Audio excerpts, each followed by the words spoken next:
ಈ ಥರ ಗಾಳಿಪಟಗಳು ಒಂದು ಕಾಲದಲ್ಲಿ ನಾವು ಮಾಡಿ ನಾವೇ ಮಾರ್ತಾ ಇದ್ವಿ. ಈಗ ನಾವು ತೊಗೊಳಂಗಾಗಿದೆ. ಸೊ ಇವಾಗ ಲೇಟೆಸ್ಟಾಗಿ ಪ್ಲ್ಯಾಸ್ಟಿಕ್ ಗಾಳಿಪಟಗಳು ಬಂದಿದೆ. ಅದರಲ್ಲಿ ಸುಮಾರು ಜನಕ್ಕೆ ದಾರ ಎಲ್ಲೆಲ್ಲಿ ಕಟ್ಟಬೇಕು ಅಂತ ಗೊತ್ತಿಲ್ಲ.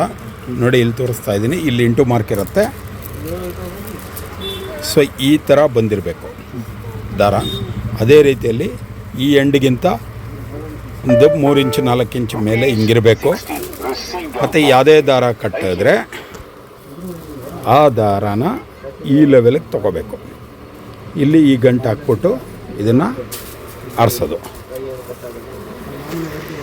ಸೊ ಇದು ಇನ್ನೂ ಮರ್ತಿದ್ರೆ ರೀಕ್ಯಾಪ್ ಮಾಡ್ಕೊಂಬಿಡಿ. ಮಕ್ಕಳಿಗೆ ಇದು